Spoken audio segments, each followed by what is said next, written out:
In this video, I will give you an update on all the 4 defensive midfielders that are targeted by Kaizer Chiefs. What's holding the move and which one is most likely to happen.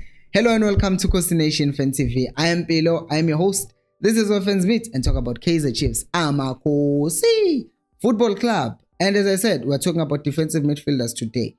And the first one is Ulugleru. And I won't talk about Ulugleru because I already made a video about him. So you can go check it out up there after you watch this video, obviously. But the other defensive midfielder is Andile Jali that we obviously know about.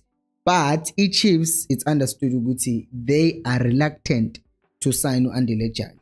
What's the reason, you ask? Well, the first one is the shenanigans with his discipline, because we know Gutuzwane made it clear in December Guti doesn't want players who drink, doesn't want players who smoke. Now the worst part is that Uchale showed up to clock up, chalk up drunk, and that's not good. So Chiefs don't want to sign a player who has discipline issues, clear discipline issues. The second one is disciplinary issues. The second one is in the age. So we know Uchale is turning 33 this year, and apparently Chiefs actually rejected the offer to sign Ukamuhelo Mokojo because of his age. So if they've done it once, I'm sure they will do it twice, because people were buzzing thinking we were going to sign Mokojo, but we didn't sign Mokojo, so I don't think we'll also sign Uchali, because if Mokojo the worry was injuries, Uchali also is injuries. If the worry was age, Jali is also that old.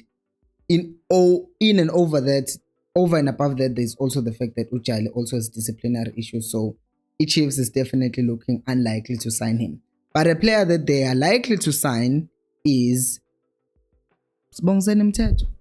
I know that was so weird, the weird pause, because you know Uti Chiefs with Stellenbosch have a good relationship, so I think we will definitely work something out. And there are rumors Oguti Chiefs are probably going to get Umendieta no Mteto from Stellenbosch. So I think that move is probably the most likely to happen, but not dismissing the person that I'm going to talk about. So stick around for that. Before I talk about the next player though, if you're enjoying this video, please do like it, because it helps me to reach more people like you. And also, what do you think about Uchali? Do you think the Chiefs are making a mistake by fussing over his age, because age is just a number? And what do you think about Umteto? Because Umteto is also turning 29 in September. So do you think that's a good move for the Chiefs? Let me know down on the comment section below. Now, the other player is a Venezuelan 29-year-old who will be 29 in May, Edson Castillo. So, Castillo, apparently, there is just a chain of events for him, which I find it very weird, because he left his team, right, Caracas in January 14, right, this year. So, he was a free agent from the 14th of January this year. He left his team, and then he was a free agent. Chiefs tried signing him, but it didn't work. I do not know what happened, right? Because there aren't enough details. What we know, Uguti Chiefs tried signing him in Jan, and they ended up failing.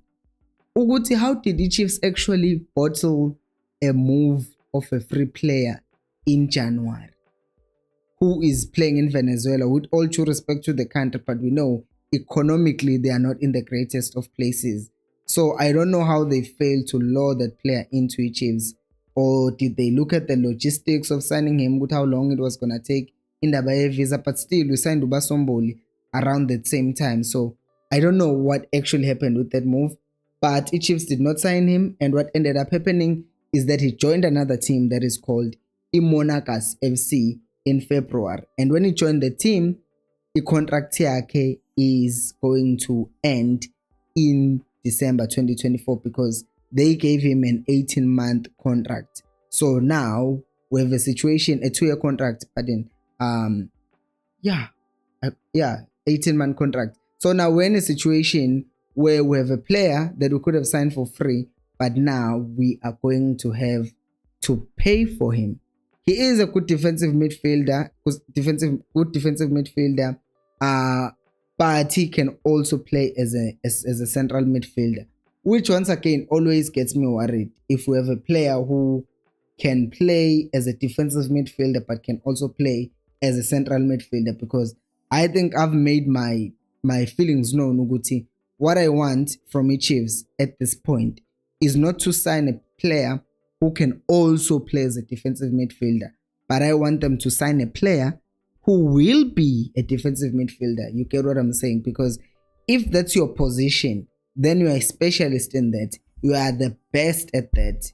And if someone else on the bench can also play as a defensive midfield, then they can come in second half if we want to give them game time.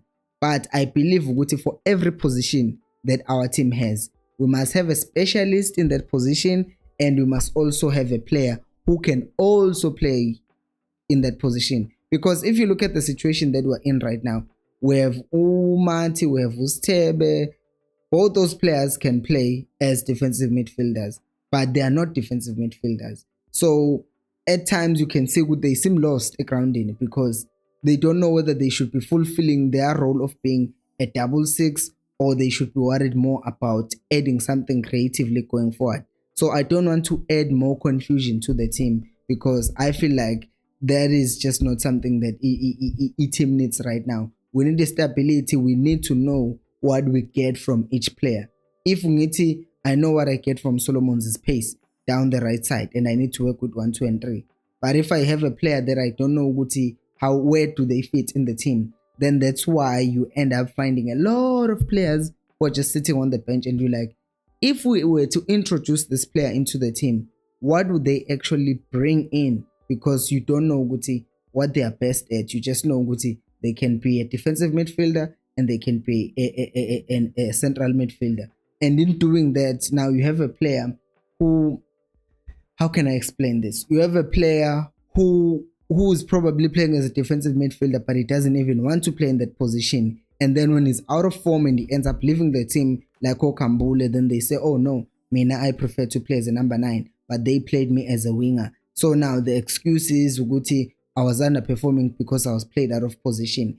Even players in defensive midfielders, we've had the situation with Uspelele Nchangase, who said he was played out of position. But if you check, it's not like he was played as a winger. I think he was played as more of a holding midfielder, a deep lying playmaker because of his vision. But then he said no, he didn't like that position and was played in the wrong position. So he ended up basically blaming where he was played in the team, because that is the reason why he ended up not performing with Chiefs. So I hope with these players who can play as a holding midfielder and as a central midfielder have one position that is their main position, not let from game to game will be experimenting with the player.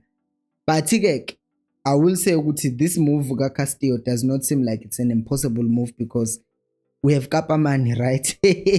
And we've seen with Umsimango he extended his contract with ETS Galaxy last season, but still Chiefs went after him and signed him this season. So I think it's a matter of how much does the Chiefs want him, and since he's a foreign player, will that not mean to release one of the players? Because I believe if we get a striker, we're probably going to get that striker from outside the country. So then that means we must be careful about how we use those foreign sports. So if we use a foreign sport on Edson Castillo, then we must definitely be sure we are getting a right player.